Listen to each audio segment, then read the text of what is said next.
Bienvenue à tous dans cette nouvelle vidéo. Alors je fais un update aujourd'hui par rapport au minimalisme parce que j'ai deux vidéos qui marchent très bien sur ma chaîne et les gens apparemment aiment bien cette thématique. Apparemment c'est quelque chose qui compte pour les gens aujourd'hui en 2020. On dirait qu'il y a quelque chose en train de se passer dans l'esprit des gens. Moi j'adore aussi. Et à tel point qu'il y en a même qui me demandent si je pourrais pas faire une chaîne uniquement sur le minimalisme. Alors la réponse c'est non, je vais pas faire ça. Moi, Par contre, je vais peut-être remettre plus de contenu. Ouais, soit plus de contenu, soit Et j'avais envie de faire un petit update parce que toi, tu as fait une vidéo là-dessus.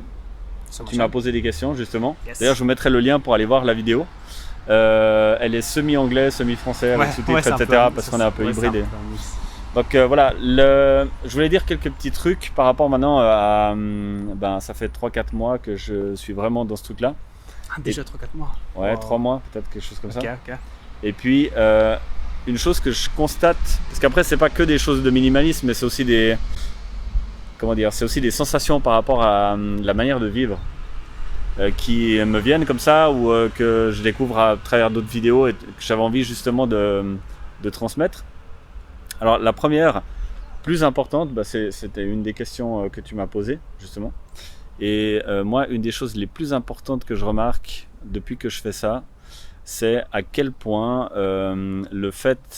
la différence entre la démarche que je suis en train de faire et la démarche d'origine qui nous vient par la formation scolaire par exemple, puis la déformation sociale de tout notre environnement social actuel qui est plutôt porté sur le capitalisme, c'est qu'en fait on va être heureux en possédant beaucoup de choses.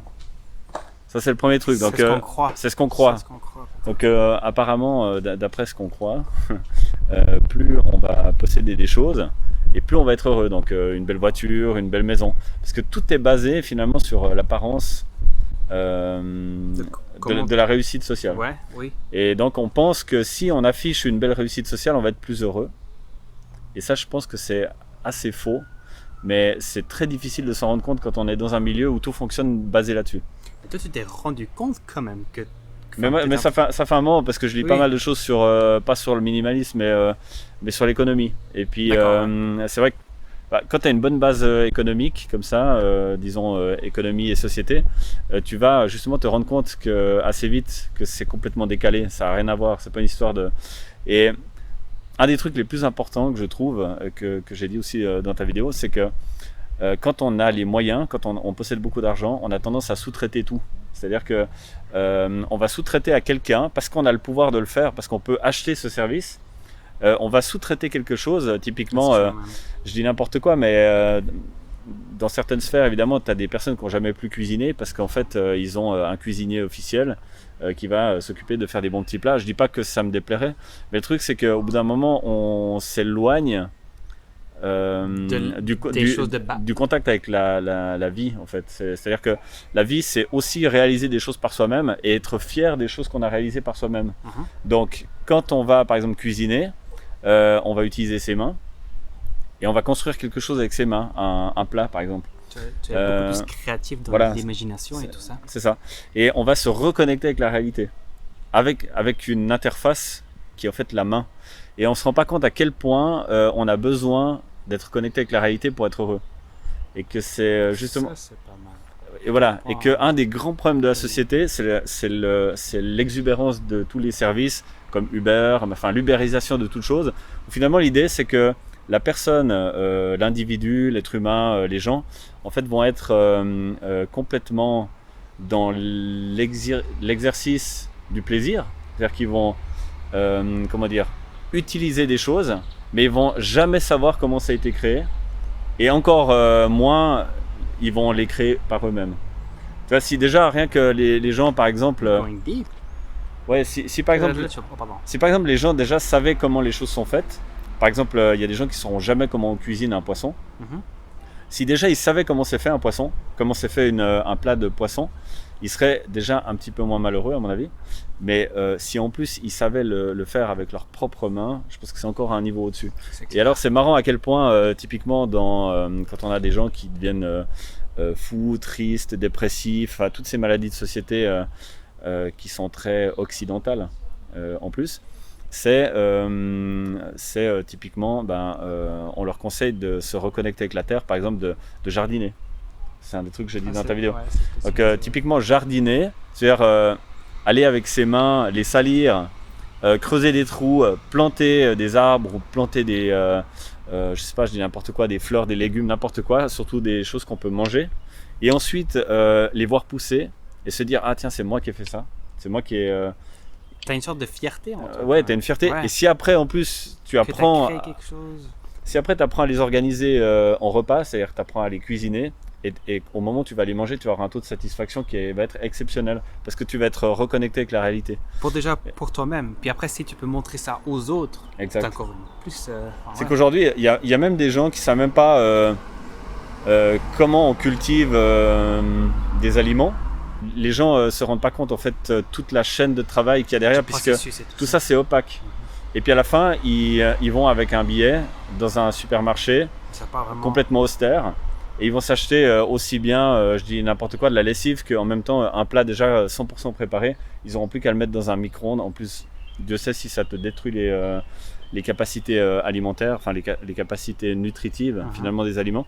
Donc voilà, c'est ce qu'on vit aujourd'hui. On ne se rend pas compte en fait de toute la chaîne, parce qu'on ne sait absolument pas le faire nous-mêmes, et on n'a pas du tout appris. Dans les sociétés capitalistes, les gens qui gouvernent ce système-là ne veulent pas qu'on sache faire.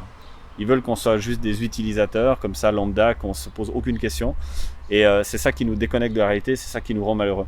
Et je pense que quand on s'intéresse au minimalisme, on s'intéresse à ces questions. On essaye pour aussi économiser, entre guillemets, de l'argent, pas forcément du temps, puisqu'on en a plein. Donc justement, quand on veut optimiser les choses, pas forcément économiser, on a tendance à apprendre à faire les choses par soi-même. Donc on dirait que c'est ça un peu la boucle en fait de ce que depuis que tu es dans ce système, un peu dans ce minimalist lifestyle, que tu prends plus de temps à lire ou bien apprendre à faire par moi-même, à bien manger. Voilà.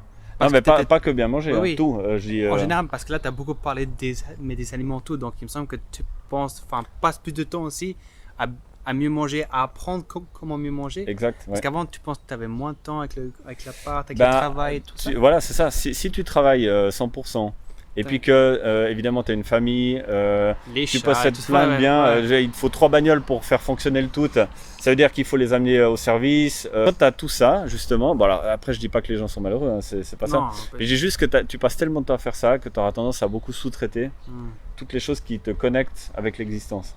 Et puis, c'est une des sensations que j'ai. Je dis pas que j'ai raison, hein, c'est mon point de vue. Encore une fois, je dis pas que c'est le meilleur point de vue. Les commentaires sont ouverts pour ça, pour parler justement de ça. Ouais. Ça serait incroyable. Ouais. Et voilà, et ça c'est un des trucs aussi qui fait que ce temps-là qu'on trouve en s'intéressant au minimalisme, ce temps supplémentaire qu'on gagne, et en fait on l'investit dans la reconnexion avec les éléments, avec la vie. Wow.